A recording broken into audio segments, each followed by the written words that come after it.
Salam uşaqlar, bugün sizə Albaniyadan danışacağıq. Gəlin başlayaq. Bildiyimiz kimi eramızdan da 4-cü əsrdə yaranmışdı Albaniya və bizim eranın 705-ci ilinə qədər mövcud olmuşdu. 705-ci ildə hakimiyyətinə kim son qoydu? Hansı dövlət son qoydu? Xilafət. Xilafət, yəni Ərəb xilafəti. Ərəb xilafəti son qoymuşdu. Ümumiyyətcə Albaniyanın dövrlərinə baxsaq, həm quldarlıq, yəni qullardan müəyyən qədər təsərrüfatda istifadə olunurdu və bundan sonra da hansı dövr gəlir? Feodalizm. Bunu da keçmişik. Feodalizm. Məsəl üçün deyilsə ki, Atropatenadan fərqli olaraq Albaniya biz deyə bilərik ki, feodalizm dövründə də mövcud olmuşdu. Feodalizmdə nə vaxtdır, nə zamandır? Bizim eranın 3-cü əsrindən başlayır. Bunu da keçmişdik. Yeni bir bölməyə keçəndə bizim eran 3-cü əsrindən başlayır. Yəni bu iki dövrün ikisində də olmuşdu Albaniya və Albaniyanın paytaxtı hara olmuşdu?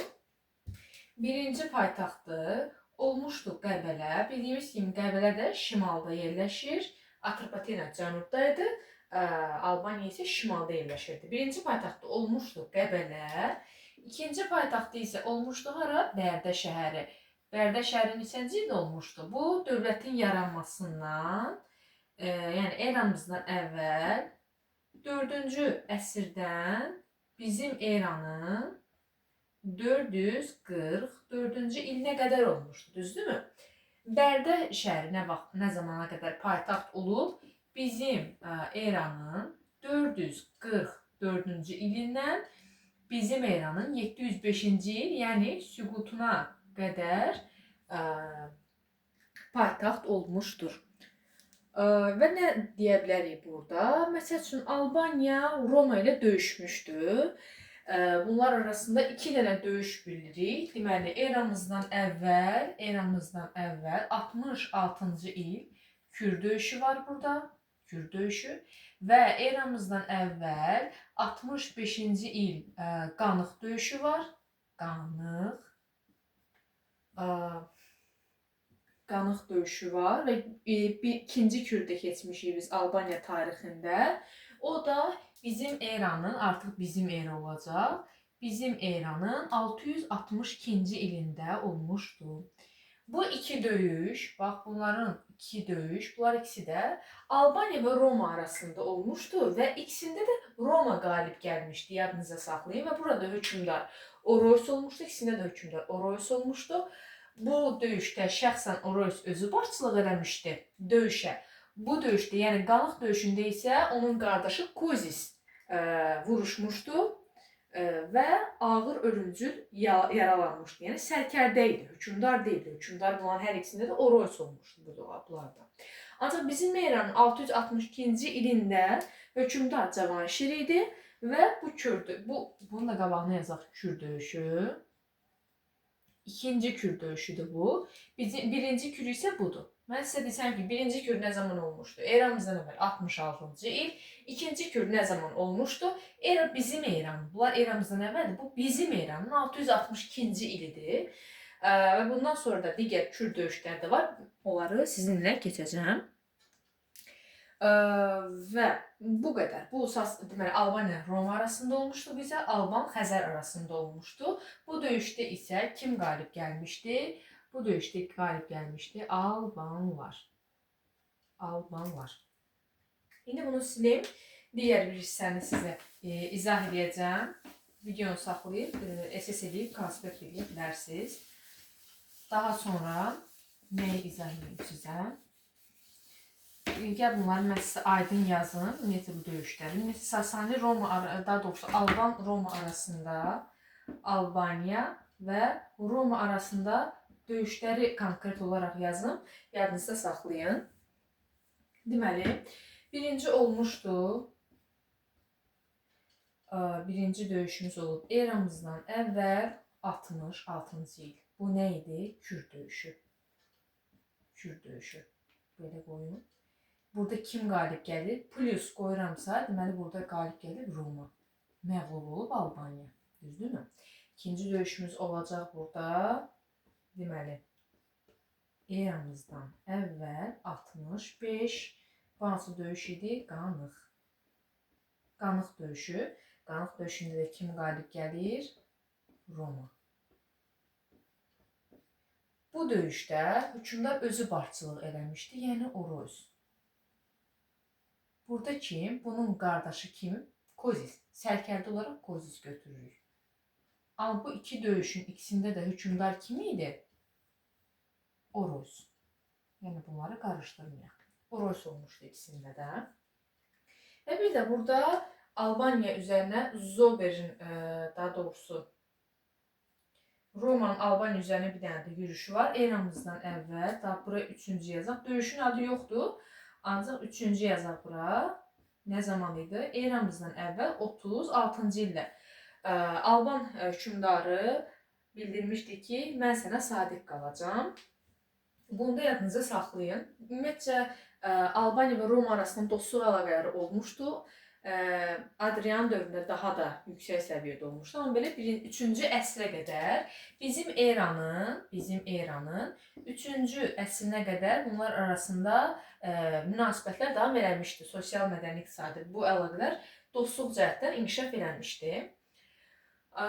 Bu qədər. Bunu da silək, və sizə mən nə demək istəyirəm. Hətta burada bildiyimiz kimi bu döyüşlərdə qadınlar da iştirak eləmişdi. Roma döyüşçülərini heyrətə salmışdı. Hətta partizan dəstəsi kimi iştirak eləmişdi albanlar. Nəzərdə çatdırım ki, bu döyüşdən sonra da Oroysla məktublaşmışlar, müqavilə imzalamışdılar. Bu döyüşdən sonra da müqavilə imzalanmışdı. Yalnız bu döyüşdən sonra, yəni Kür döyüşündən sonra Oroysla artıq Oroys müqavilə imzalasa da Albanlar yenidən hücuma keçmişdilər. Ona görə də yenidən onlar arasında ikinci döyüş, qanaq döyüşü olmuşdu. Bunu da silim. İndi mən sizə nədən danışım? Sasani Albaniyadan danışacağım sizə. Sasani Albaniyadan danışacağım. Bura qədər yaxşı tərcih, düzdürmü? Oroysdan danışdıq falan. Biz Albaniya tarixində padşahlar dövrü var. Padşahlar deyəndə Oroys olan bunlar deyirəm. İkinci hansı sülalədir desələr, Arşakilər. Arşakilər. Yadınızda qalsın. Arşakilər sülalədir də, yəni. Arşakilər sülaləsi 1-ci əsrdən olmuşdular. Ta ki 510-cu ilə qədər. 510-cu ilə qədər. Üçüncüsü isə Mehranilər sülaləsidir. Varaz Qriqor, Varaz Tritat, Cavanşir. Bu dövr isə Mehranilər dövrüdür. Mehrani. Mehranilər nə vaxtdandır? 630-cu ildən 705-ci ilə qədər. Yadınızda nəyi saxlayın, nəyi demək istəyirəm sizə? Deməli, biz deyirik ki, Albaniyanın yaxın müttəfiqi Sasanilər olmuşdu, düzdürmü? Sasanilər 262-ci ildə Albaniyanı asılı vəziyyətə salmışdı. 262-ci ildə. 262-ci ildə elə bil ki, Sasanilər Albaniyanı asılı vəziyyətə salır. Artıq Albaniya mövcud idi, düzdür, daxili müstəqilliyi saxlamışdı. Ancaq Sasanilər nə deyirsə onu eləyəcəkdi. Bax belə. Arşakilərdə hansı hökmdarlarımız var uşaqlar? Gəlin bir daha bunları sayaq. Deməli, birinci Qoçaq Vaçaqan.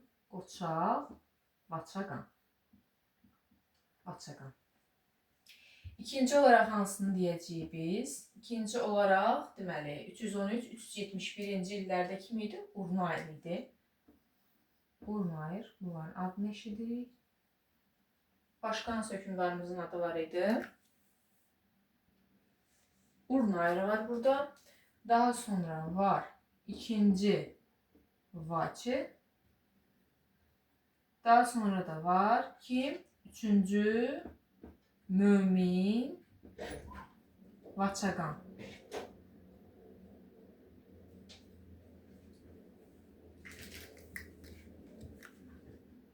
Üçüncü Mömin Vaçaqan. Gəlin baxaq görək bunlar nə ediblər? Ümumiyyətlə bu Arşaki sülaləsində bunlar nə ediblər? Gəlin onları aydınlaşdıraq.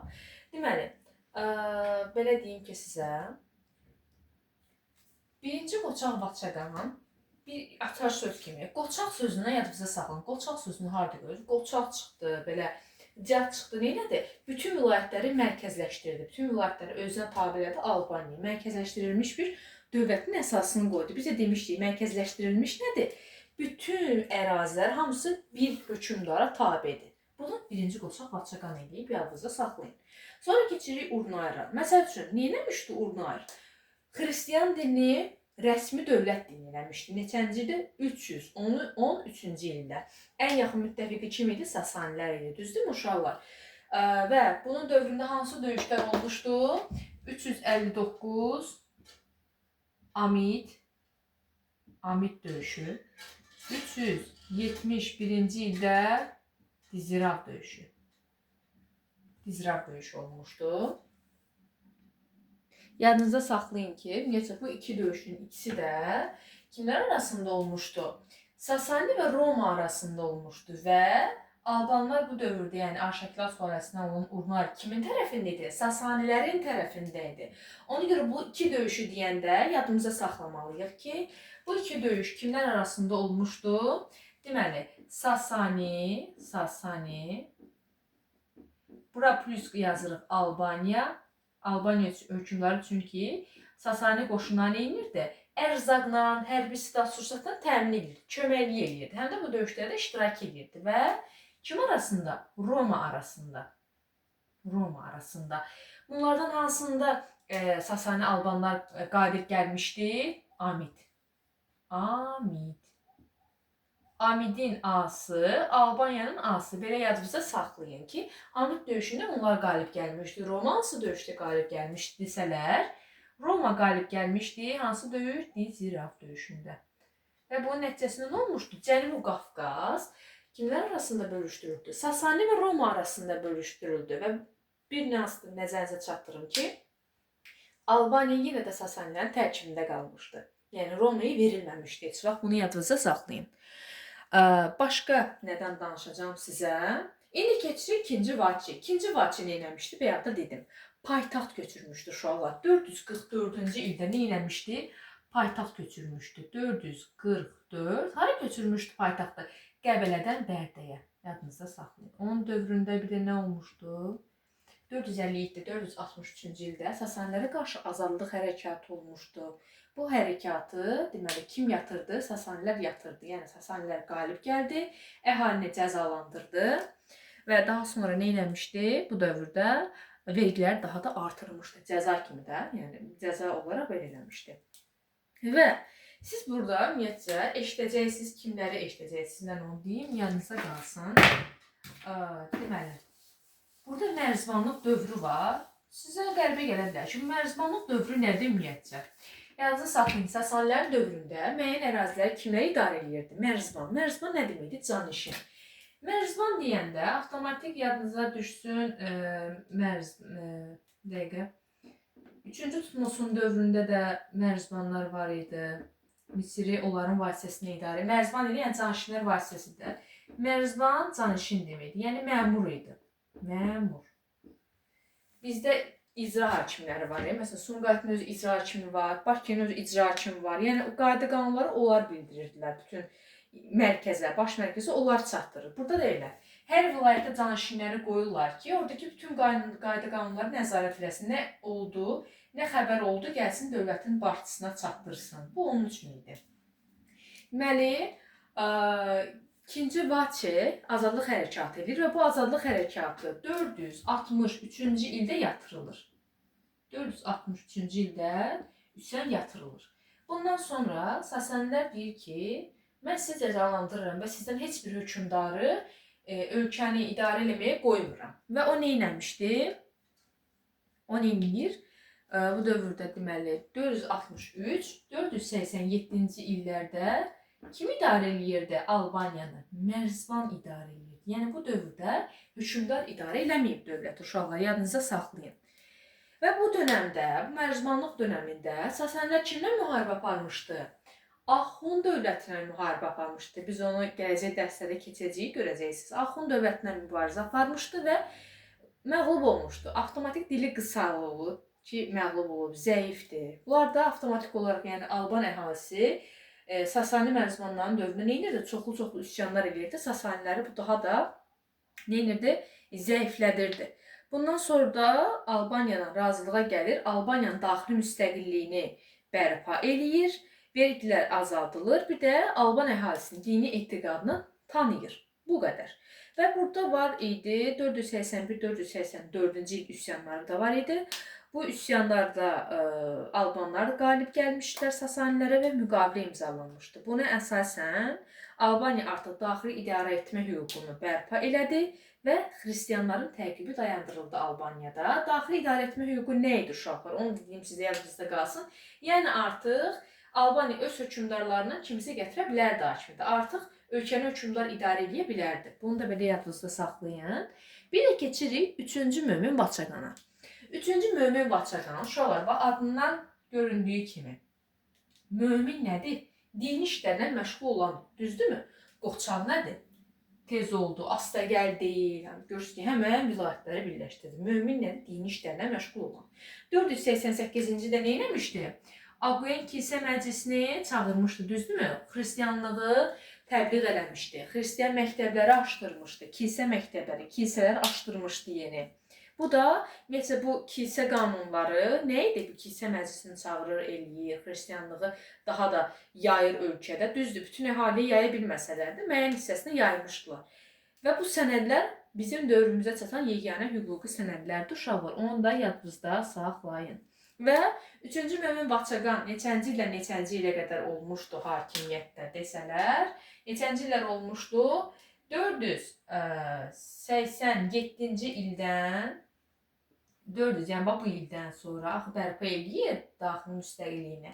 487-ci ildən 510-cu ilə kimi kim idi? 3-cü Mömin Vaçaqan hakimiyyətdə olmuşdu. 3-cü Mömin Vaçaqan hakimiyyətdən gedəndən sonra 510-cu ildən artıq hökmdar gəlmədi yenə də Sasanilərdə. Sasanilər gətirdi. 510-cu ildən 630-cu ilə qədər kim olmuşdu hakimiyyətdə? Yenə də Mərzban dövrüdür. Mərzban dövrü. Mərzban, yəni canişinlik dövrü. Ümumiyyətlə 2 dəfə gördüyünüz kimi Sasanilərdə, Albaniyada Mərzbanlıq dövrü var. 1. 463-cü ildən 487-ci ilə kimi, 2. 510-cu ildən 630-cu ilə qədər. 30 da deməyək, konkret deyə daha doğrusu belə 29-cu ilə kimi kim olmuşdu? Mərzbanlıq dövrü olmuşdu. 1 və 2-ci. Bu qədər. Bunu da burada bitirək. İndi keçəcəyik digər hissəyə. Mehranilər sülaləsindən sizə danışacağım. Mehranilər sülaləsindən. Mehranilər sülaləsi də dediyim kimi 630-cu ildən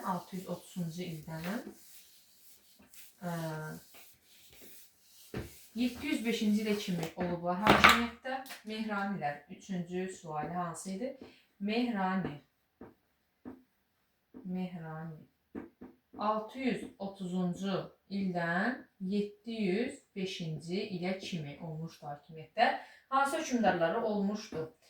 Neçə bu sülalənin əsasını Mehran qoymuşdu. Kitabları bilmirəm var ya yox, Mehran qoymuşdu. Amma hökmdar kimi kim olmuşdu? Varaz Qriqor. Bunların hamısı Albaniya hökmdarı olub. Sadəcə o sülalə fərqi olub da. Məsəl üçün, necə ki siz hərəniz ayrı-ayrı sülalədənsiniz, kök nəsildən. Bunlar da elə olublar. Sadəcə hökmdar olublar, hamısı eyni şeyə mənsub. Məsələn, biz necə hamımız Azərbaycan vətəndaşı olsaq da, ayrı-ayrı nəsillərdən gəlmişik, düzdürmü? Mənim öz nəslim var, sənin öz nəslin var, elə. Bunlarda da nə olsun ki, hamısı Albaniya hökmdarı, amma ayrı nəsildən idilər. Birincisi olmuşdu Varaz Qriqor, ikincisi olmuşdu Cavanşir, üçüncü olaraq kimi göstərirlər bizə? Ümumiyyətcə bu Varaz Qriqor 630-cu ildən 642-ci ilə qədər olub hakimiyyətdə. Cavanşir neçənci ilə qədər olub? 642-ci ildən 681-ci ilə kimi. Biz 642-ci ilə kimi Cavanşirin adını eşitsəydi, onu sərkərdə kimi qəbul eləməliyik, hökmdar kimi yox. Çünki həmin dönəmlərdə kim olub hakimiyyətdə? Atası Varaz Qriqor.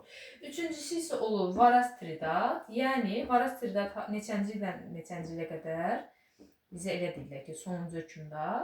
Varaz Tridat çox güman ki, 681-ci ildən 705-ci il, yəni dövlətin Süqutuna qədər hakimiyyətdə olmuşdu. Bəlkə də başqa olub, amma kitabda sonuncu olaraq Varaz Tridatın adını çəkirik. Bu qədər. Deməli, daha doğrusu biz burada Kadisi və Ktesifon döyüşlərini eşidirik. Siz özünüz də görəcəksiniz. Kadisi və Ktesifon döyüşləri. İkisi də Kadisiya döyüşü olub. Kadisiya.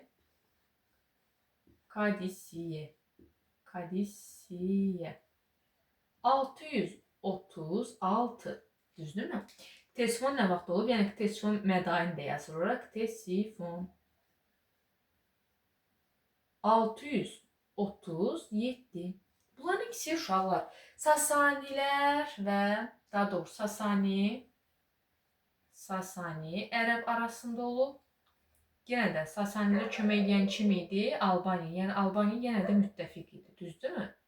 Görürsünüz ki 636-37 Varaz Qırqorun dövrünə düşür də. 636-37 bu aralığa düşür. Ancaq biz burada Cavanşirin adını eşidirik. Düzdürmü? O sərkərdə kim idi ya? Varaz Qırqor Cavanşiri praktika kimi, təcrübə kimi döyüşlərə göndərir. Necə indi universitetləri bitirəndə 4-cü kursda uşaqları praktikaya göndərirlər. Get, təcrübə keç. Bunda da elə olmuş ki, deyirdi ki, get, öz məharətini göstər orada.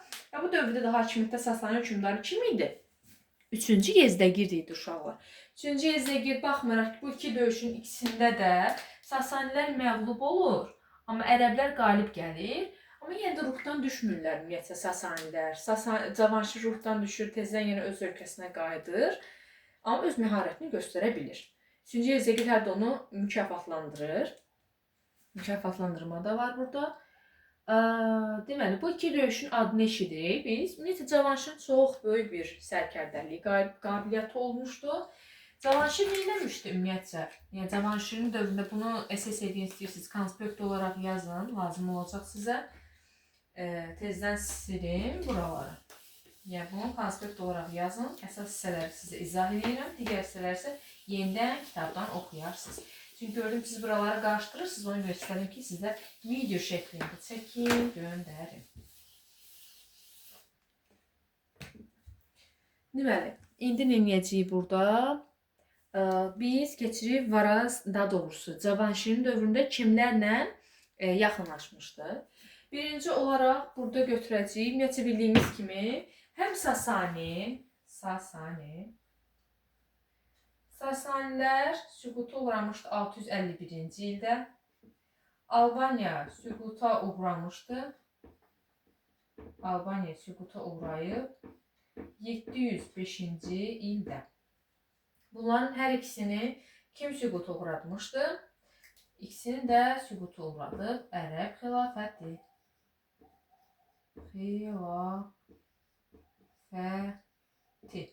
Ərəb xilafəti süquta uğradıb. Artıq Albaniya öz müttəfiqi. Daha doğrusu Cavanşir gələndə ilk işi nə olur? Quruculuq işləri, Bərdədə quruculuq işlərinə, abadlıq işlərinə məşğul olur. Alim və şairləri himayə eləyir. Sasaniləri ölkədən tamamilə qovur. Qovdu bu, okey. 651-ci Sasanilər artıq süquta uğradılır Ərəb xilafəti tərəfindən və Albaniya artıq özünə müttəfiq axtarırdı. Birinci müttəfiq olaraq kimi deyə bilərik? Birinci müttəfiq olaraq deyə bilərik Bizans. Bizansla neçənci ildə 2-ci Konstantin ona padşahlıq xələti vermişdi, İsa'nın həyat verici xaçını vermişdi. 654-cü ildə ərəblərə qarşı ittifaq qurmuşdular. Bu belə. İkinci olaraq burada eşidəcəyik kimin adını? 600 deməli Xəzərlər 662-ci ildə yürüş eləmişdilər. 662. Sonra neçənci ildir burada? Deməli 664-665-ci illər yenidən gəlmişdilər. Ümumiyyətlə onlar Albaniyanın mövcudluğu dövründə tez-tez gəlmişlər Azərbaycana. 665-ci ildə. 662-ci ildə qalib olan Albaniya olub. Albaniya, yəni Cavanşir. 660-65-ci illərdə də kim qalib olub? Xəzər. Bunun nəticəsində də neyir Cavanşir? Cavanşir Xəzərlərlə müqavilə imzalayır, onların asılılığı qəbul eləyir və onlara xərac ödəməyə başlayır. Ancaq bir şərtlə ki, deyir, bütün nə qənimət varsa mənim özümə geri qaytaracaqsınız. Bu qədər. Sonra keçirik, yəni üçüncü olaraq kim idi? Ərəblərlə. Bizansdan müəyyən qədər uzaqlaşır. Kimlə yaxınlaşır? Ərəb. Ərəb xilafəti. Ərəb xilafəti.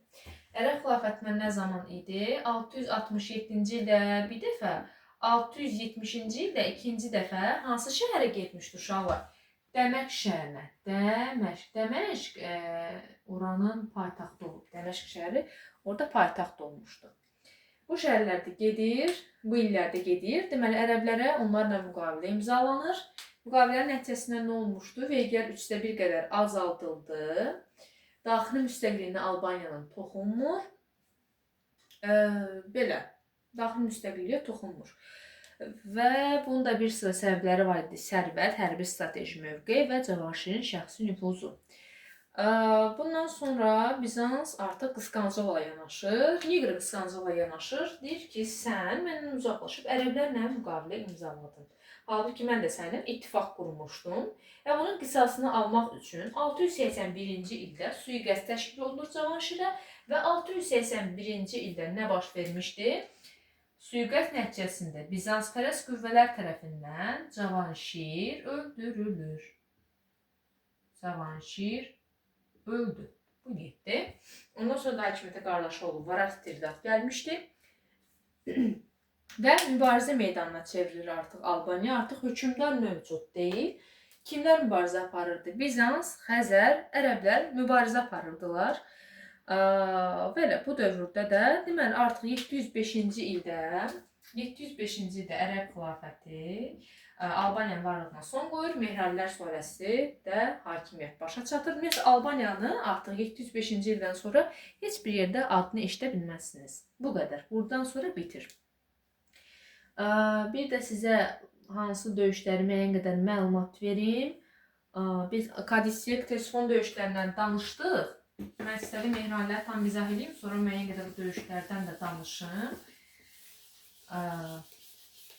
Əsas hissələri danışım.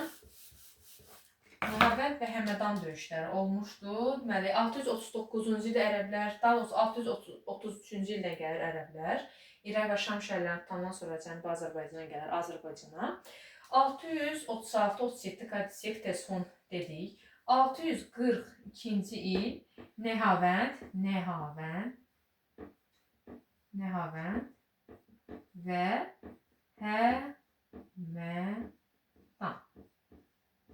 Həmədan.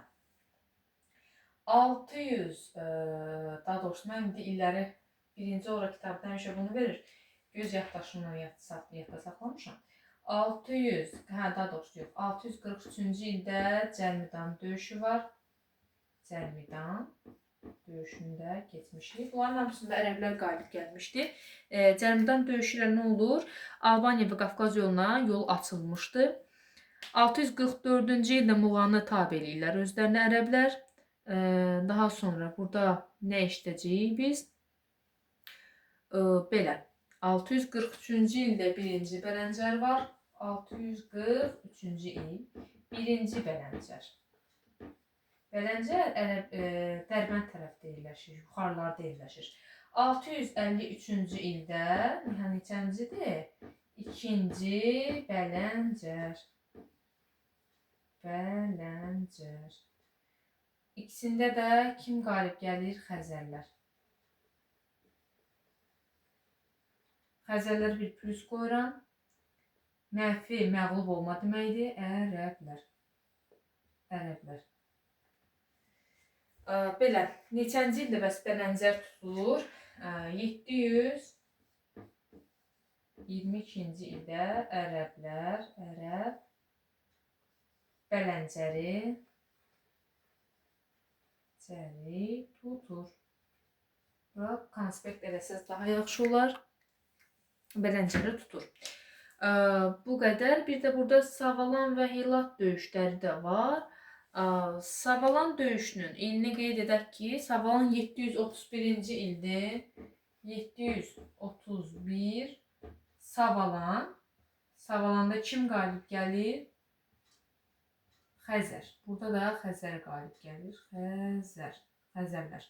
Digər döyüşümüz isə Hilat döyüşüdür. Savalan və Hilat döyüşü. Hilat döyüşündə artıq ərəblər üstünlüyü ələ keçirdilər. O da konkret olaraq 737-738-ci illər deyirlər. Ümumiyyətlə Hilat döyüşünün ilini yazaq burada 737 falan, 737. Hansı döyüş idi? Hilat. Hilatda da hərbi üstünlüyü ərəblər əlinə keçirdi deyə burada yazaq ərəblər. Heç ərəblər, Sasani və Xəzərlər arasında mübarizə olur və Sasanilər 651-ci ildən sonra onların adını eşitmirik. 8-ci əsrin sonu, yəni təxmini olaraq 8-ci əsrin sonu deyəndə 780-ci illər, 90-cı illər artıq Xəzərlər Azərbaycandan tamamilə qovulur. Bu qədər izlədiyinizə görə təşəkkürlər.